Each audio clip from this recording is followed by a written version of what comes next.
Subscribe to our channel by clicking the subscribe button. Click the bell button and enjoy the latest uploads from our channel.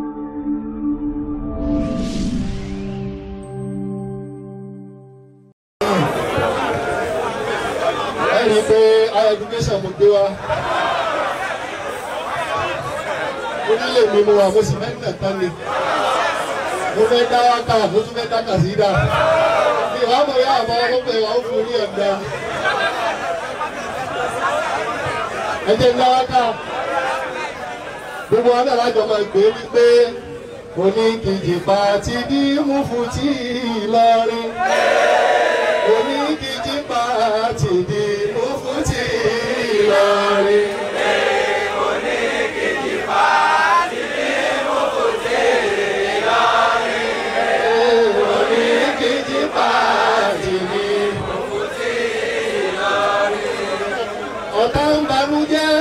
Àwa ń dùnnú adúpẹ́ ẹni tó tọ́ sí mi lè má rí tábà wá àfidá lọ́lá àtẹni tó dùn mọ́ àtẹni tí ò fẹ́ kó di Mufti ojú wa ti Suleiman wá di Mufti Oníkìjìpá ti di Mufti Ìlọrin.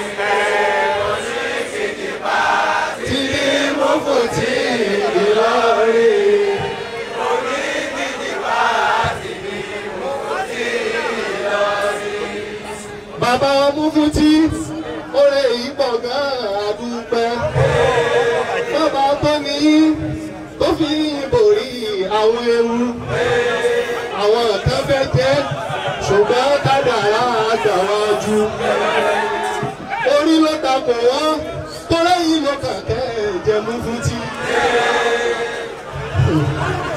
Ọgbẹ́ lóye yìí, ọgbẹ́ tí ò ní lòkun ni o. Kádàrá ò bá pọ̀ Oníkìjìpá di Mufti. Kìjìpá ní di Mufti Ìlọrin. Oníkìjìpá ti di Mufti Ìlọrin. Oríire ló jẹ́ ọmọ Amẹ́ríkà sì pátá. Tí wọ́n ń bẹ nílé àtàwọn tó wà ní èyí òdì. Wọ́n ń ṣe mímọ́ sí Amẹ́ríkà sí wàhálà gègé. Ẹ jẹ́ ká dúpẹ́ Oníkìjìpá di Mufti o. Ọlọ́run máa ṣètò ẹni Mufti Ìlọrin. Oníkìjìpá ti di Mufti Ìlọrin. Oníkìjìpá ti di. Bàbá Mufti inú wa dùn sí ìlòdodo. Ẹni tí ó bá dùn mọ́ ọmọ àìkò fi jẹun.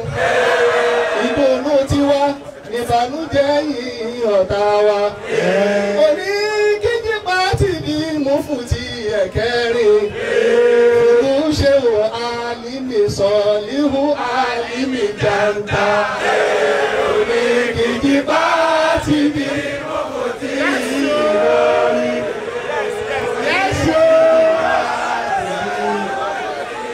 Bàbá Adájúdín Kùtàsì.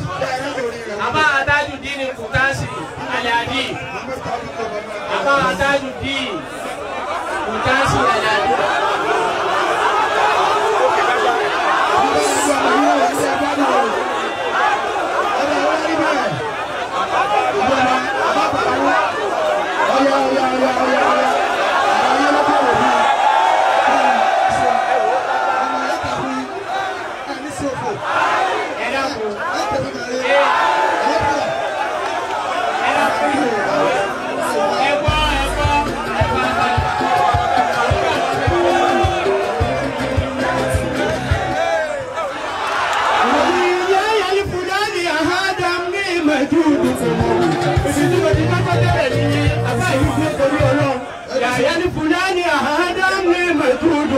العلم في قتل ملاءكم بلاري بمقوم بابا ويا الفلاني من جاري يبين وهو صفو ويا نجف آدم عبد الله الإلوري بابا Kopiare bwandi naibu, ofoge teburi naibu ni baba Ali lori.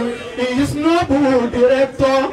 For America, he is a mentor. Babawali, Lord, his popularity in the nation is no such an illumination.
مختار من لكل فائدة لسان وأني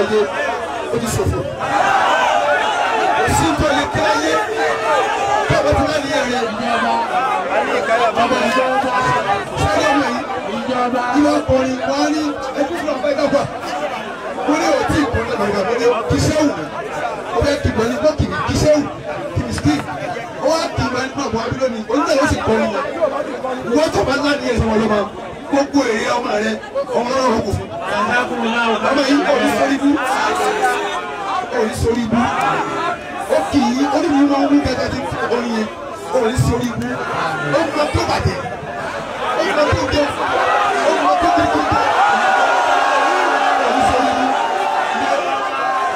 wọ́n ti ẹni sùn lọ wọ́n ti wá ní gbọ́dọ̀ kẹrẹ báyìí sí àti wọ́n di Èkó àti wọ́n di ilẹ̀ yìí ọmọ kan níbẹ̀.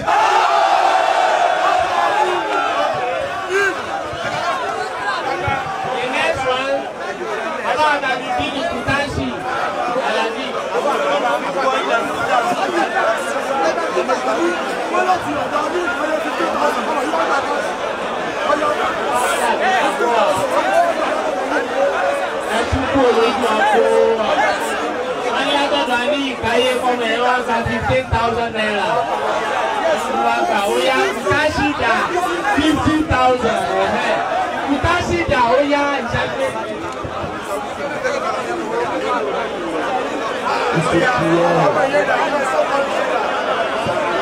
أبوه ولست اليوم مختبلا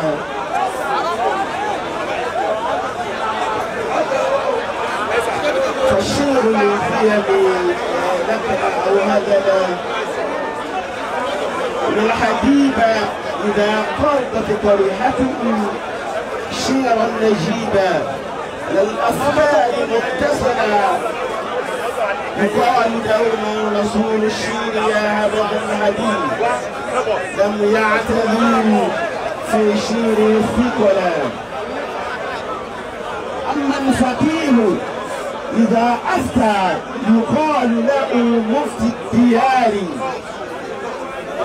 يقال له مفتي الديار تمدى نرتجي الفتلى والأمر منك فدع عنك الجدال وخذ ما كنت تملكه والحسد والملل ألا استقم لا يرد الله دعوته كما أمرت أوتيت المجد والفضل ألا استقم ثم قوم ما استدبت به قواعد الدين والتسريع والأدنى ألا استقم لا تملوا عن هدايتنا فهدي ربك خير الهدي لا حولا ألا استقم إن هذا الدين مرتبة من حليتين على النجدين منفصلا ألا استقم فلئيم الكون ينتظر السكوت كن مستقيما لا تكن خذلا ألا استقم كن كراي العقل بالمرعى على الربا ودين اعتراب والحللا ألا استقم حسبك الرحمن فمتسكا بأبله جانب التعييب والوهنا ألا استقم أنت مفتي الدين في البلد بك فالأمر منك بك يدافع عن الفحش والجهل عليك عنا وشاور في شريعتنا فالأمر منك وقاك ربك الوجلا بأرضك العقلاء لا مثيل له شاور في الأمر كن يا شيخ رجلا السلام عليكم ورحمة الله وبركاته.